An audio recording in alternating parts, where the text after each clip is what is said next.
Captain எப்பயுமே சொல்வார், எனக்குன்னு ஒரு இடம் இருக்குது, எனக்குன்னு ஒரு இடம் இருக்குதுன்னு சொல்லுவார்.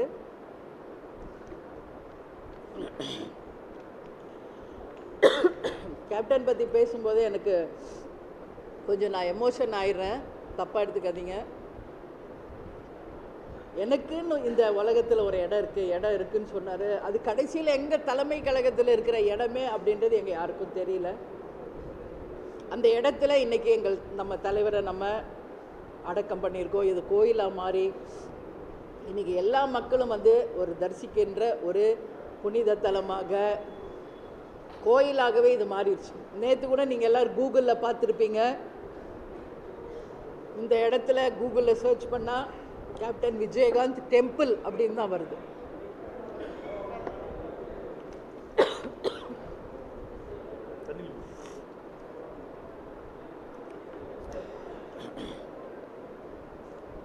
கேப்டன் விஜயகாந்த் டெம்பிள் அப்படின்னு வருது. இதுவரைக்கும் உலக வரலாற்றில் எந்த ஒரு தலைவருக்கும் நடக்காத ஒரு விஷயம். ஏன்னா ஒரே ஒரு விஷயந்தான், அவர் நல்லவர், அவரை நம்ம புரிந்து கொள்ளன்னு இன்னைக்கு ஒட்டுமொத்த மக்களும் உணர்றாங்க. அவர் கொடுத்ததெல்லாம் அன்பு. அந்த அன்பு அவருக்கு பல மடங்கு திரும்பி கிடைச்சிருக்கு. அதுதான், அதனால் நம்ம என்ன கொடுக்குறோமோ அதுதான் நமக்கு திரும்பி கிடைக்கும். அந்த அன்பை கேப்டன் வகுத்த வழியில் நிச்சயமாக நாங்களும் செலுத்துவோம் என்பதை இந்த நேரத்தில் தெரிவிச்சுக்கிறேன். வேறு ஏதாவது நீங்கள் கேள்வி கேட்கணுன்னா கேளுங்க. ஆமாம், இன்றைக்கி மாவட்ட செயலாளர்களுடைய ஆலோசனை கூட்டத்தில் எங்கள் கட்சி வளர்ச்சியை பற்றி நாங்கள் நிறைய டிஸ்கஸ் பண்ணோம்.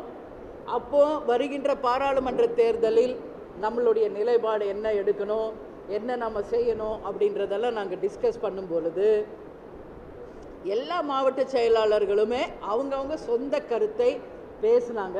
அத்தனை பேருடைய கருத்தும் அதில் நிறைய பேர் சொன்னது, தேமுதிகக்கு நிச்சயமாக இந்த முறை நாம் தனியாகவே களம் காண்போம் அப்படின்றது தான் ஒட்டுமொத்த மாவட்ட செயலாளர்களுடைய கருத்தாக சொன்னாங்க. ஏன்னா இன்னைக்கு கேப்டன் இல்லாமல் நாங்கள் சந்திக்க போகின்ற முதல் தேர்தல். ஒட்டுமொத்த மக்களினுடைய எண்ணமும் இன்னைக்கு நாம் கேப்டன் மக்களே மக்களே மக்களேன்னு என்று மக்களுக்கு சொல்லுக்காக பேசினதும், அவர் செய்த நல்ல திட்டங்களையும் நாம் புரிஞ்சிக்கல அப்படின்ற குற்ற உணர்வு எங்களுக்கு இருக்குன்னு சொல்லி கண்ணீர் மல்க இங்கே கேப்டன் கிட்ட மன்றாடி மன்னிப்பு கேட்கின்ற எவ்வளோ மக்களை நான் டெய்லி பார்த்துக்கிட்டு இருக்கேன். அதனால் கேப்டனுக்கு வந்தது சிம்பதி அலைன்னு மட்டும் நினச்சிடாதீங்க. இது சிம்பதி ஓட்டம் மாறப்போகுது, இது சிம்பதின்னு நினச்சிடாதீங்க. அனைவருமே இன்றைக்கி ஒரு நல்ல தலைவரை நாம் இழந்துட்டோம், ஒரு நல்லவரை நாம் இழந்துட்டோம்.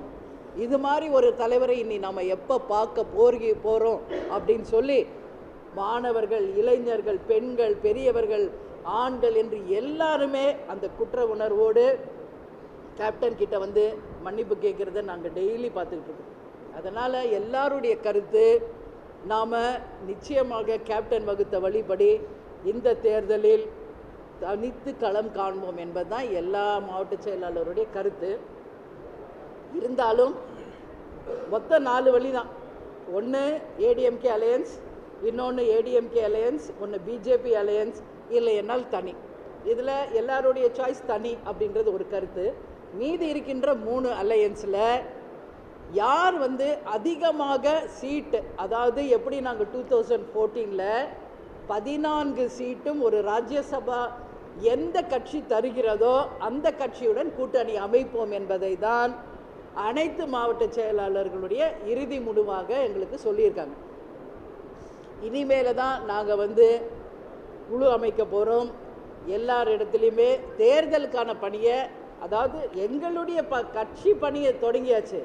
பூத் கலைகள் வரைக்கும் நாங்கள் அமைச்சு உட்கட்சி தேர்தலிலேயே தமிழகம் முழுவதும் தேசிய முற்போக்கு திராவிட கழகம் தேர்தலை சந்திக்க தயாராக இருக்கிறோம். செய்திகளை உடனுக்குடன் தெரிந்து கொள்ள உடனே சப்ஸ்கிரைப் பண்ணுங்க.